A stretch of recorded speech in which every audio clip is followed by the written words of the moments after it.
Oh, okay. So why we're coming to for me?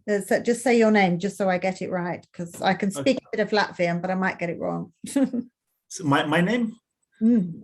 Yeah, my name is Algis. My surname is Fediajevis. Algis Fediajevis. Surname, my surname is Russian, and it's Lithuanized because original version is Fediajev, but in Lithuania we add there's two on male surnames we add those two letters. So Yeah, us or I is see. It's got S's at the end, which is like yeah, Latvian, I know. All the yeah. men Yeah. are like Toms and stuff, which when you encounter it first from somebody who's an English speaker, it's like a surprise. Oh no, it's Tom, but it's Tom's.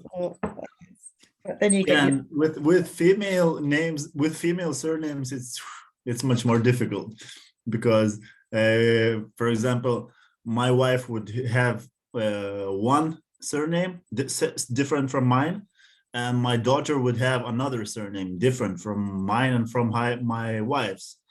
So in one family there would be three surnames. So all think it's changing a bit, but yeah, it still exists. So about England, why do we come? It's for me it will be, I think, already fourth time I'm coming to have concerts.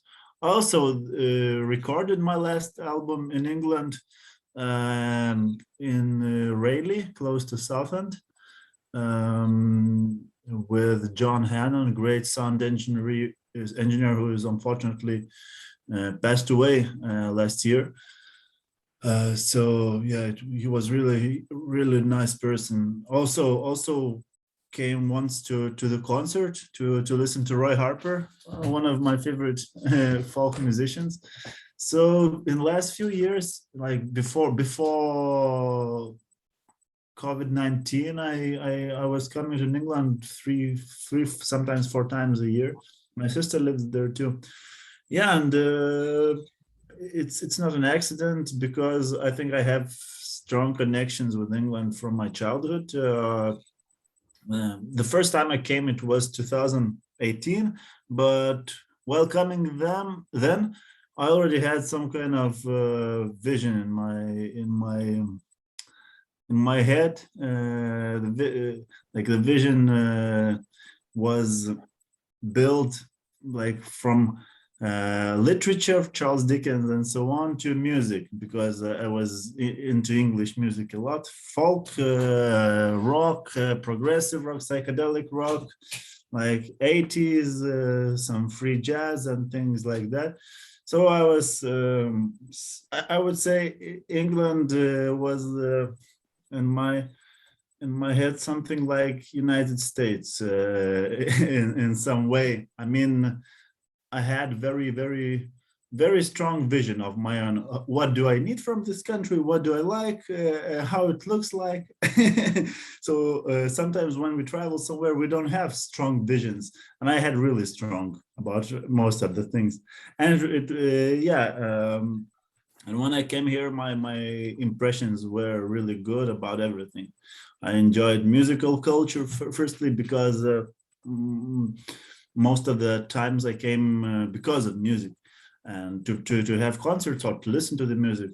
So I was fascinated by the people that I met, by the books on music, by record stores and things like that, because I would say England is a country which has really developed musical culture, like not only classical jazz or similar things, but folk, rock, and every alternative style, and also have some wonderful traditions of songwriting in the UK, I must say. I'm going to share some people with you afterwards. I think you might like.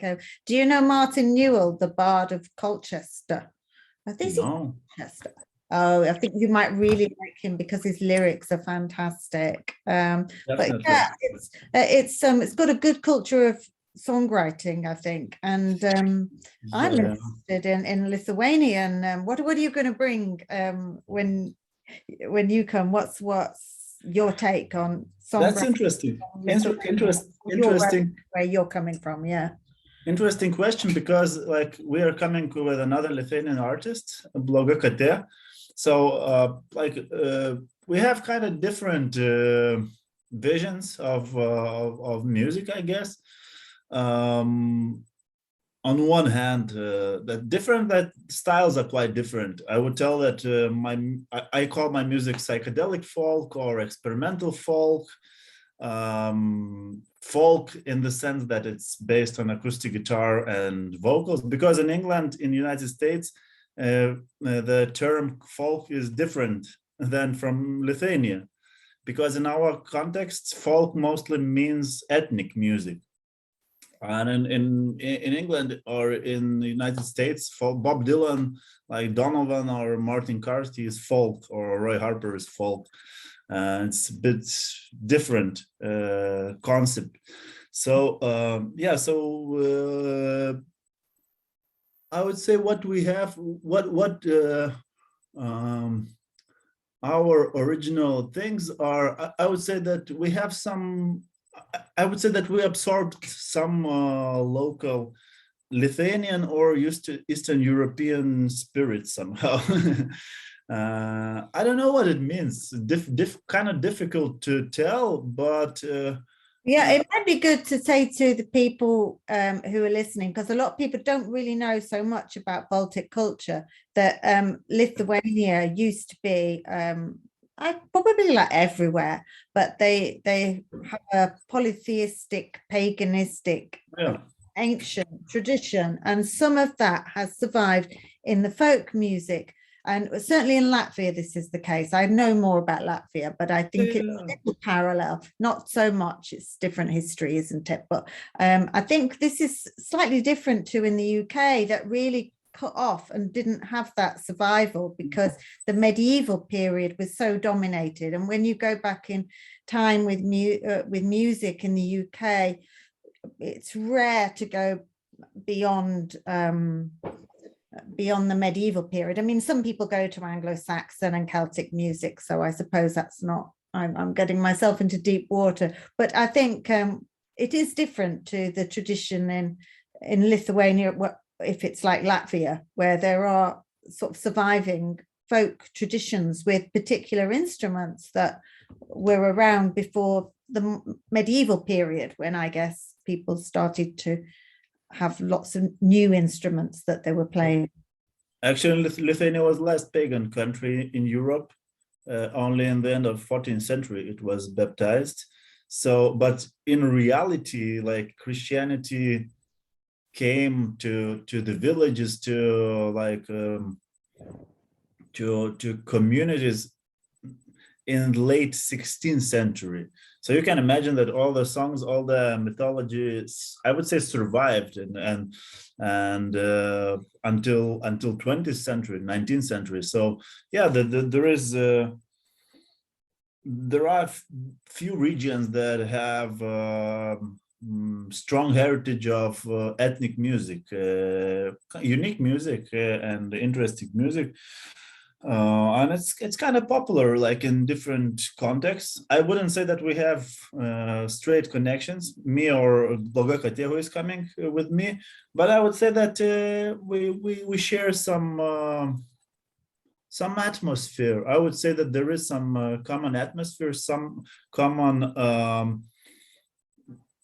background context with that music, because we are from like kind of dark region, which wasn't very civilized for many years, which has some influence from the East too, like from Russia, Belarus, Ukraine.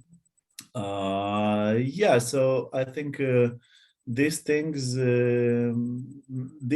plus many other things make Lithuanian context kind of interesting. Yeah, and I think very rural compared to some areas of the UK, which of course had its industrial revolution, so that's so different. Yeah. But the real rural side of Lithuania or Latvia is very small villages, perhaps a little bit more like rural Ireland, you might think, if people have got an awareness of that. So it's sort of farm culture. and people working on the land, and then songs about the cyclical, Exactly. the times of year, and this Yeah. kind of music that seems to be connected to nature and the land and community in the village, whether that's good or bad, but that's how people live. Yeah, exactly. And if you compare, for example, with American folk music, the difference is absolute, because in America you have like post-industrial folk music, like with individualism, with ideas of individualism, freedom, and so on. Nothing like cyclical worldview and so on. Yeah, and I would say it's interesting for me because I am myself really influenced by American and British folk music, but I'm also influenced by Eastern, like Russian or Belarusian or Ukrainian. That's spirit, and some musicians from those countries. Also something from East, like Japan, India, and so on. Something in Lithuania, there wasn't some kind of such folk music as it was in the West. It was a bit different. I would say in many ways contexts are really different. Any kind of music you take, the context, I would say, is different from the West.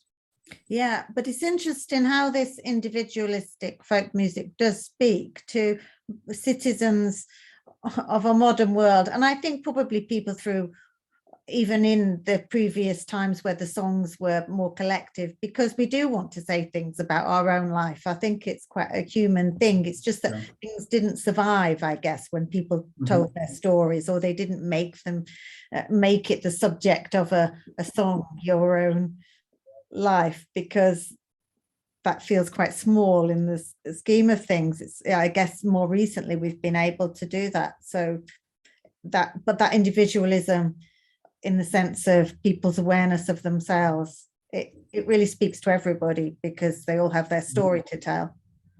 Yeah, because of that, some musics like blues became very, very universal, and they could be listened everywhere probably.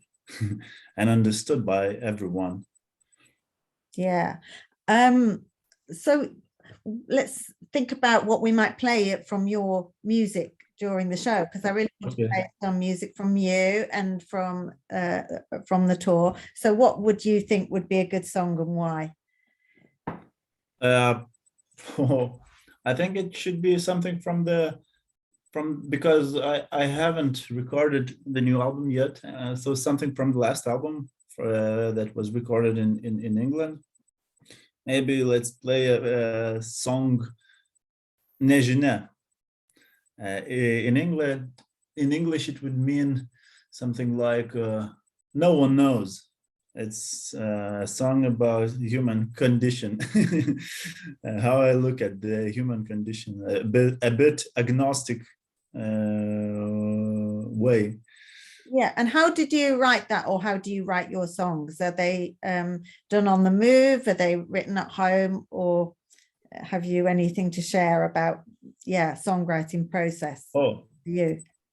It's usually I must disconnect from everything around. It seems from the world, and only then it's possible to write something. Then I either improvise on guitar and then catch some melody or something, and then add words, or sometimes the melody comes without improvisation. So, but usually the main thing is to disconnect from everything, at least for 1 or few hours, or for half a day, and then to concentrate to the process. Yeah, so it's a bit like monastic activity for me. Yeah, and I do think music is a kind of connection to the other world, whatever that means. Even if you are an atheist, I think music has that sense of another dimension or another world. feels to me anyway, like it's a portal to another state of being. And I'm not really somebody who's got, I don't know, I don't have a belief in another world. I mean, I think here we are and this is it. But I know that music gives me this sense that I could almost push the fabric of this world apart and step into another place. And I think that's why, as well, music gets used for a lot of, and has been through history, at these moments when you want to have a sense of a world beyond the one we're in. And it sounds like maybe you might have something of that as well, if you're describing your process as a little bit monastic. Yeah, but you're absolutely right, because it's a way to somehow to negate the our reality, but not in a bad sense, because in bad sense it could sound like I don't want this reality. I don't want to see bad things. I want to run away to my own reality where everything is nice. I don't think so, because I think music as the negation of the like empirical reality, which is given, the ways of perception, it can change it, that's why music has a possibility not only changing my perception of reality, but like in a broad sense, yeah, something otherworldliness can be kind of a communal experience, yeah, a generational experience even. And I think that's really important, really important. This some kind of almost religious element in music. I really believe in that.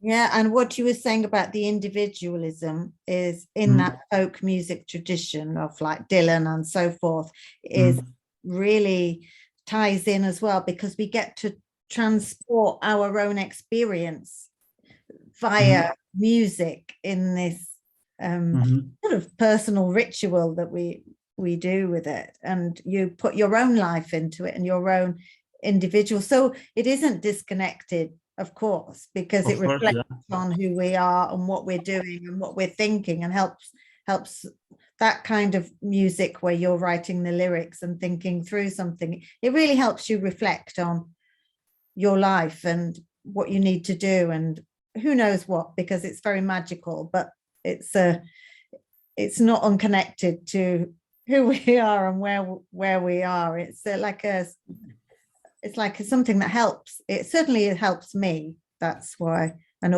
I've always had it with me, and I've really appreciated that. The same for me, and I would add some that disconnection. I mean that we have to disconnect to connect in a deeper level. I would say like that. Like, for example, disconnect from the phone, from the, like, if I want to create something, I need to leave the environment for a while, just to get some kind of stronger connection with that, I would say. Yeah. And I wanted to ask you about nature in Lithuania. I know that in Latvia, people or the folk music is very nature focused, obviously, because it's a rural music, so that sort of makes sense. But there's also a deep sense, a sort of spiritual sense of nature in a lot of the dainas, which is like everything, things without necessarily saying this is so and so, or this means so and so, or having something that stands for something else in like what they call an allegory, where everything's built up and he's telling a story through other objects. It's more like the trees and the loss of the leaves, and everything has a very natural symbolism to do with the turning of the year, perhaps, or just to do with a character of things. But rather than spell it out, there's a use of natural symbols but they're not necessarily even symbols. You actually might be talking about the tree losing its leaves, and it really is the tree losing its leaves, and it doesn't have to stand for somebody who's like losing their house, or who's getting older, and but it could be, but it does anyway because of the feeling. So it kind of naturally connects rather than it having to be in the. When I studied literature, we were all supposedly to think of the connections and things were expected to really stand for other things. But I think in this kind of poetic approach, it's very close to nature, and you feel connected with that tree that's losing its leaves, or the it's very close, very connected. So I wanted to ask about Lithuania and nature and your. It's the same as you told in Latvian folk music, because you told, you know, quite a lot of that about that. It's very similar, because until 20th century it was extremely it was a very natural landscape.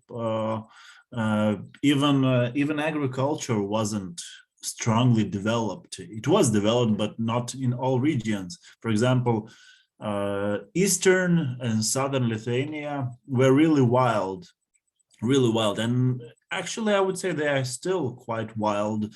A lot of wild nature, a lot of lakes, and a lot of old villages that look as they looked 150, 200 years ago. So because of that, like, folk music is absolutely connected with that natural worldview, where the trees are alive, the rivers are alive, and the swamps are alive too. Everything is alive, and probably there is no separation between human and nature, as it became in Christian world. So in pagan world there was no separation between these sides. Yeah, and I would say that still you can you can feel that in Lithuanian mentality. I think so. Yeah. Because, Yeah, I'd like to just talk briefly about trees, because when I was in Latvia, I was just amazed by the trees, because in the UK, I've grown up with a love of trees, and trees are really important. People love trees here in the UK, of course, and there's beautiful variety of trees. But I was just stunned when I went to Latvia and I saw how tall trees could be. I'd grown up with the idea that, oh, you only really get really big trees in America, where we have the big redwoods in this virgin nature in big continents. But in actual fact, when I went to Latvia, I saw the big freestanding trees that had grown to their full height. And I really recommend, if people haven't really experienced it, that they go to feel it, because trees are like, they're so tall, they're so amazingly themselves. It's like they've been allowed to be themselves, and you suddenly realize how the trees in England mostly have been sort of clipped and curtailed and kept down almost. I mean, obviously there are wild trees here, you know, growing their best against the wind and stuff, but I mean, when you see those big trees in and I'm sure Lithuania must be the same. It must have beauties. Yeah. Latvia just is only a bit larger and less populated. So especially in the eastern part, the forests are a bit larger, and they even have bears in their forests, because in Lithuania they don't live, but every year they migrate through Lithuania. So one or few bears are seen usually. I always enjoy these. You can see in the newspapers always there is a news that the bear appeared somewhere in Lithuania, because they usually don't live here. Yeah, but if we talk about the trees, the nature, and the forests, yeah, it's very common to whole region, I would say. Unfortunately, the sad thing that is because of that, because of uh, large areas of forests, like many people don't protect them and don't see. You just want to make money from natural resources, but that's horrible. And the positive thing that fighting against that worldview like started in Lithuania a few years ago, because people started seeing that we need to protect those good things that many of them are disappeared in the Western Europe, so we must protect them. If we don't do that, they will disappear very quickly. Yeah, and I think we in the UK should really help our friends like yourself who are in the Baltic area and beyond. I'm just particularly interested in Baltic area help, because I think people need help to protect the nature. And I think if people if more people here sort of knew about the amazing trees of Latvia and Lithuania and Estonia, if they knew these, I think it would stir people and move them, because people are very passionate about trees in this country, and I think they need to see. I hope so. Yeah. They definitely need to come here, travel, because I think for the Westerner, the most interesting part of Lithuania is exactly to go to the nature, to go to some old villages and travel in such parts. Capital is interesting, but capitals are very similar everywhere. But villages and nature isn't. So I think people from the West especially should go there, and that's kind of unique and interesting. Yeah, a friend of mine has just gone because she's discovered her Lithuanian heritage, because she's American and she did her DNA, but she lives in the UK. But they're really reconnecting with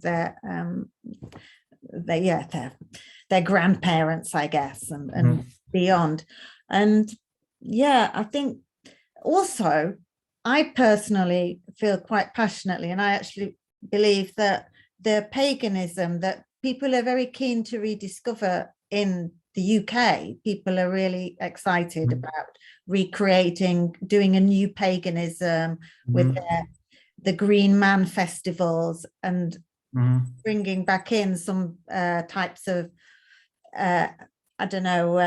ritual and ceremonies that have been perhaps been preserved better elsewhere because of the UK being so industrialized.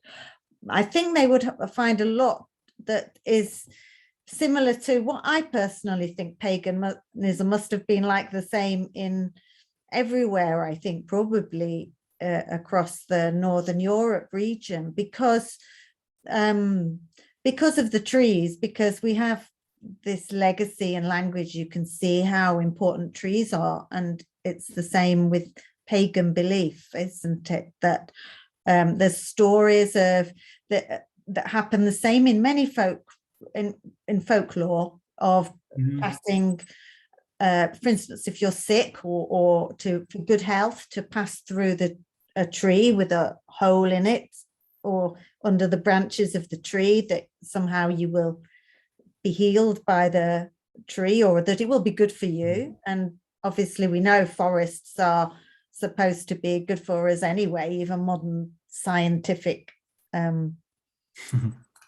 research says that, so that connects. But I think people want to touch that, and it's so lost to people in the UK. I think they can get something of that feeling if they value the traditions in the Baltics. That's how it's been for me anyway, so I advocate that. It's interesting. How did you get so connected with Latvia, especially? Oh, there's a story here. Yeah, actually, it was through I mean, my family are a bit from the Baltic one area of them, that one, and they went to Scotland. So they, yeah, they went to Scotland. So they didn't stay in touch with that side of the family. So part of my heritage is Baltic, settled in Scotland. Okay. So that gave me a long interest, but also I didn't know what it was, because of course I'm older and I grew up in Soviet times, even though I'm on the other side in the West. And my dad used to say, oh, our family are from over here. And in East Prussia, he said they came from East Prussia, and my and my dad was saying, and I was all like, oh no, because all I heard about was Prussia was Bismarck and the First World War. So I'm like, no, we won't. I'm not interested, Dad. But then obviously when you get older and you realize, because I didn't even know what he meant or what the area was, because none of my generation had ever been there when I grew up and when my dad was alive. But he was always interested. So I had that personal thing. But then this little story, there was a siege in London. This is crazy. In 1911, there was a big siege, which was to do with the Latvian anarchists. It was Latvian anarchists who were rebelling against Tsarist Russia. They were part of the violent anarchy that was to liberate people from capitalism, or uber capitalism, from the Tsar, and also to liberate Latvia, which was had been oppressed by Germany and then by Russia at this point. So so they were Latvian anarchists, and I wrote a book about Alfred Hitchcock connected with these Latvian anarchists. And then I met my friend Philip Ruff, who did the big research on these Latvian anarchists. And then I went to Ventspils on the Baltic coast to be at the Writers and Translators House and do some more work on Latvia. And then I started singing Latvian diners, because I'm always interested in music and ethnomusicology. Just a long all my life. I used to sing wherever I go. I can't help it. I just start trying to sing the local folk music. I mean, just a little bit. I'm just fascinated. So of course, I didn't realize it, but then the diners opened up when I went there, and it's like, wow, this is super. And so that's how. It's very interesting story. And what you tell about your connection with songs, that I think something like seeing from outside can sometimes can bring deeper meaning and more fascination and more interest also. Because I think we who live here, it's very possible that we just don't see how something's unique can be. You must go somewhere outside of your own place to see what you have. I think that you do. And also people more value sometimes people who, even though we sort of shouldn't, but we do generally as people, we always value it when an outsider comes and values what we have, because it helps us see our own world through their eyes. So it is actually very valuable for us to have visitors or new people with new insight. And I found it fascinating with Latvia, because we didn't have any knowledge of for instance, the Latvian gods and those stories. They weren't part of anything that I knew. So it's something I could encounter as an adult. So it was amazing as well. And, when you encounter something new, it's always sort of bright, isn't it? And make your mind opens up when it. And I particularly loved going on now, but I love it so much, the stories of the sun goddess, because personally, I kind of believe now that probably there was a sun goddess in Northern Europe, probably quite widespread, because and it's just a feeling of have no real evidence. But there are some other people who think the same thing because of the stones and the sun circles and the worship of sunlight, and obviously as it's part of our scientific world that it's it is light, is it not? Sun. Yeah. So it has to be so important in all belief systems. So I just found that really interesting, because it was like I'd grown up with this idea that God, that the sun was a masculine character. And it was kind of accepted. It was so accepted. Yeah, when exactly. I started to say this is the sun goddess, people and myself as well, it's like, what is that for real? You know, and when you start thinking about it, well, why shouldn't it be for real? So it's a good thing for your brain to think anyway. So you discovered that in Latvia, yes? Yeah, because I'd grown up with Apollo, the sun god, and and obvious, and this idea. I think it's big in Italy. I know people in Italy that have that kind of tradition of paganism. It's the male sun god. Yeah. And that influences, because we were classically educated, so that influence. Yeah. And I thought, wow, sun goddess and a godmother and a sort of the blessing of the sun, the healing power and the life and health giving motherly aspect of the sun. Well, in Lithuanian language, at least sun, saule, is feminine too, yeah. So yeah, I don't think I don't know if there are many articles or something like that about such things in Lithuanian. I don't know, religion, sciences, or something like that. But yeah, saule is feminine word. Yeah, perfect. It's the same. So yeah, this appeals to me. Yeah. So tell me a little bit about your back to you and your music. Tell me just a bit about the tour and where you're going to go this time. And yeah, so we're still organizing some gigs, try to get more, but like why we're coming, first gig was we're gonna play in Lee Folk Festival on June 26th. It will be Sunday. Also, we're gonna have a concert in Lincoln, Weird Garden. And in 20th of June, we're gonna play in London in Gladstone Arms. So we still try to find some more gigs to get like almost all the days full of music. Yeah, so how are you traveling up and down? Are you going on the train or we're coming by plane, and then we're gonna travel by buses mostly, I think. Yeah, so and I think you said you might go right up north.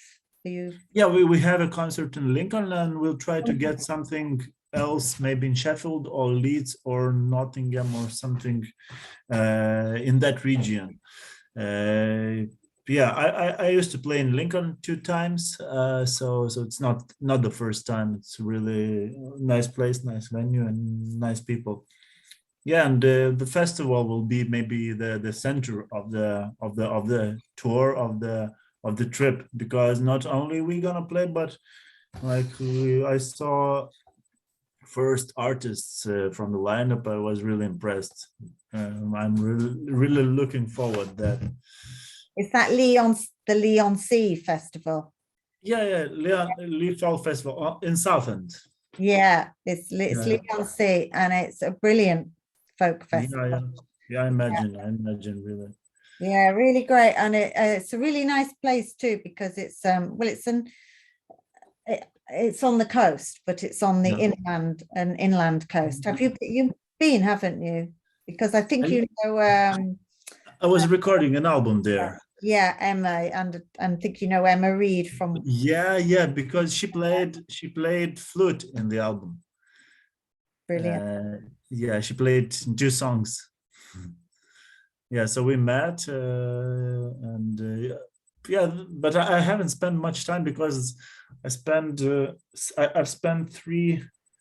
4 nights maybe in Raleigh, and those days were really active, getting up and going to the studio, and then then going to sleep listening to the recordings in the evening and going to sleep. Yeah, So those were the days, but really, really great. I really enjoyed. yeah, no time when you're in the studio. But Emma Reed, she does something called Culture is a Dare. Yeah, exactly. And it's really interesting. She knows really interesting musicians, and she's very funny, which I really like. I like that sense of humor Yeah, mixed yeah. proper musical stuff. I really appreciate that she's got such a proper interest in music, and that you can tell she's a lifelong musician. She's curious. Mhm. She's likes music to entertain, and she's also very funny and clever. And I really appreciate what she does as Culture is a Dare. And she gathers there's very nice people as well as interesting people around her. And it's quite young feeling as well. Yeah, for me the same. I met her only few hours while we were recording, but later we were chatting a bit on internet. We also participated in Culture as a Deaf Festival. I think it was last year. Yes. Yeah, we talked a bit, and it seemed that she's a very nice person, and the things they are doing in Sutton are really great. Yeah, so actually one of the main things why I want to go to England, and I want to have more concerts, I want to come in the future also, it's because of the people that I met through music. Because in Lithuania, like, we are a small country with kind of young musical culture, and not so many people, not so many venues, not so many people that you can talk to about things that you are interested. Not a lot of people that you can see as the examples for I would say. So that's very important, that you can go somewhere few thousand kilometers and you can like immediately find a friend. Yeah, find a musical, and not only musical friend. So Emma is one of the persons like that, and like most of the all the people that I met through music in England were like that. So I'm really glad because of such things, that you can, like, something like you find your own gang everywhere in every place you go. Yeah, I mean, I wish I was doing what I do a night called Scale Down, and I would have invited you to play Scale Down, but it doesn't match with your dates. So Yeah, sorry. that's Yeah, sad. Maybe in the future. Now we know each other. This is yeah. open up, and obviously shout out now to anybody out there who might be listening who has an opportunity for you to play, because you're here at the end of June. Yeah, we are coming on 18th. Yeah, so probably the probably the dates I told you about were wrong. Yeah, we have on June 19 is the first concert in London, then June 22nd in Lincoln, and June 26th in the festival, in Leafall Festival. So yeah, if you can still write us and invite us to play somewhere, or come to the concerts, or just write and maybe let's meet some other time. Yeah. Yeah, if you're interested, who knows what will come of once a friendship is there, then Yeah. then the gigs come, or the opportunities to share music and stuff, don't they? Out of Yeah. Yeah, so all the experience that I still have in England is through music, and it's really great. I meet the people that I really, really like, really enjoy being with. Yeah, I think I'd like to do a tour with friends of certain places in the Baltic at some time as well, because I think Of that would be course. funny. Because with my more crazy but very good musical friends, I think it would be Yeah, quite, definitely. Write me, write other yeah, people. Yeah, we can help you. No, no problem. Yeah. it'd be great. Well, we could all play together like a great big Yeah, family yeah. family tour of Baltic and visitors. Yeah, yeah. Like there were a few tours by my English friends, Alex Monk, Richard Thompson. We had tour, three of us. We had 7 concerts, I think, in 7 days. Like kind of intense tour. Alex got sick during that tour. It was he came in late September. I think first day it was plus 25 degrees, like not normally warm in the end of September. But the second day, the temperature decreased to maybe 8 or 9 degrees and rain. So it's normal for the end of September. And he got sick quickly. Yeah. So we have tour with Alex Monk, Lost Harbors, Richard Thompson, who lives in Riga. We have tour with Dan Raza, who is from London. Also, there were maybe 7 concerts. So there are possibilities, yeah, for English musicians to come and have nice tours and play in interesting places. Yeah, I'm sorry Alex got sick. He's he's a little delicate. Oh, I think he enjoyed and was really good time. Yeah, it was really Yeah, good time. he's a very interesting guy. He knows a lot about, I don't know, psychoanalysis and uh, Mhm. and nature and all kinds of things about how the mind works and nature and philosophy. Mhm. So he's Mhm. a student of life, I think. Yeah, so it's always interesting to meet him and talk a bit. Yeah, I really, really, really enjoy. Yeah, and I recommend at this time of year, if people want a Baltic tradition that I know, is to have some birch juice. Birch juice? Yeah, yeah. You Haven't know, from tried. the tree to have you not tried it when I went to Hi, Fen, bird juice. I know what you. you Yeah, know. it's in Yes. spring. Yeah, you mean? Yeah, we are Ah, spring. yeah, yeah, We yeah, are still in birch juice time. yeah, yeah, yeah, yeah, It's high birch juice time. yeah, yeah, When I yeah, went yeah. to Fields, it was everywhere. Every bottle was full of birch juice. Like, and it was fantastic. It's my first time. I was like, this is amazing. Yeah, but It they know was. how to milk it from the tree without harming the tree as well. They're I experts. also I don't know. I was doing that in childhood, but forgot probably. Yeah, how to do that. Yeah, but it's possible to drink it only short period of Mm. time, like few weeks maybe, maybe 2 weeks, maybe even 1 week. I don't remember, but then it's quite a lot of it. Yeah, then it ferments, I think. Yeah, It yeah, goes to wine. yeah. Yeah, so I recommend to people birch juice.